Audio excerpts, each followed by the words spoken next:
So last week, Utilita Energy was listed amongst the top 5 companies failing vulnerable customers.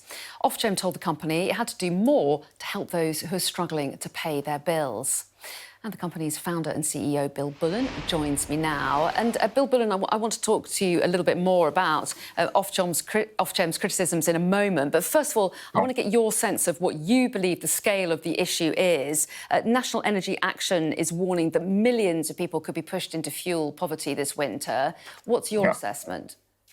Well, we accept Adam and NEA's numbers on that. 8.5 million people in fuel poverty in this country in the 21st century is a terrible indictment on where we are. Fuel poverty is driven by 3 factors. It's driven by, obviously, price, and that's not helping us at the moment. It's also driven by consumption and also incomes.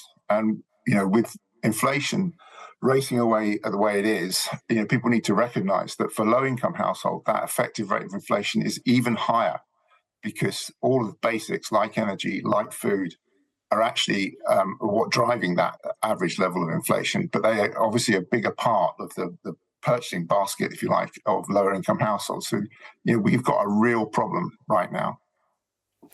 We've got a real problem, and you are being criticised by OFGEM for not helping with this problem at all. You've been named and shamed as one of the 5 worst suppliers for not doing enough to help vulnerable customers.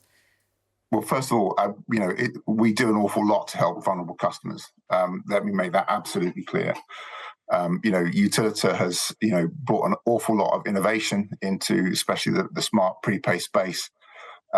Trying to bring down the cost of prepay, but also trying to, drive up the service that people get to keep people on supply with, innovations like Power Up and also with auto pay. So as, customers are running down the credit on their meter, they don't disconnect. As we've brought an awful lot of innovation to this market. And so we fundamentally do not accept OFGEM's criticism of us. OFGEM have criticised us in the past about, other factors where they've been, frankly, way off target. We're not happy about it. We are in discussion with them, and, we hope to be able to resolve the issues that they've got.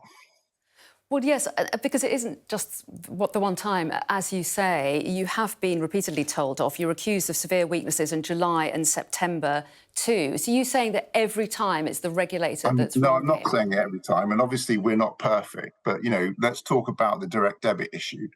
OFGEM earlier this year issued a press notice that said something like, after the 50% increase in prices in April, something like 500,000 customers had seen a greater than 100% increase in their direct debit.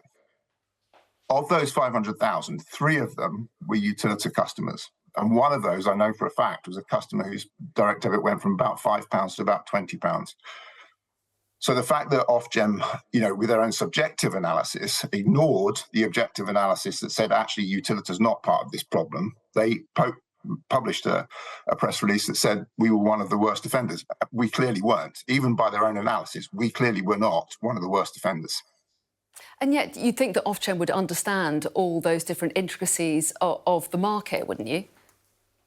I think, we do have a problem, with OFGEM just not joining up the dots in its own policies right now. I mean, this current accusation that we're not doing enough to help vulnerable customers, as I say, Utilita has innovated hugely in this area. But we have to operate under the OFGEM price cap. The price cap is causing us to lose money at the moment. OFGEM at the same time keeps increasing the service standards and the extra services they want suppliers to provide to customers, all of which cost money. So, how do I, trying to run a commercial organization, join up the dots here? There is a clear discrepancy between what OFGEM wants us to deliver and the funding that they're prepared to give us. Now, I'm not suggesting that prices should go up for prepaid households. In fact, I'm very much in favour of prepaid households getting the same prices as direct debit customers. But that difference in cost needs to be addressed somehow. And, OFGEM, as I say, need to join up the dots in their own policies here, because they're asking me to, complete mission impossible at the moment. Well, we'll be interested to see what OFGEM say to what you've said, but there'll be a lot of people watching who are worried about their bills, and they'll feel uncomfortable when hearing that people worrying about making profits when they can't scrape together enough cash to pay their bills. Is there a problem here that it's an essential service that people need and companies are trying to make profits at a time of crisis? Well, first of all, we're not trying to make a profit. We just quite like to break even, if that's okay. There are companies that clearly are making a profit out of the current situation. And I think, again, though, one of those issues, it comes down to regulatory policy and actually badly stated regulations that are resulting in some generators in particular making huge profits at the moment. But that's not the supply company. That's not my company. We're just a retailer with a customer-facing job. There are people making money further upstream, but it's not us. And it's us that are always in the firing line, and it's us that are getting price capped, and it's us that's losing money.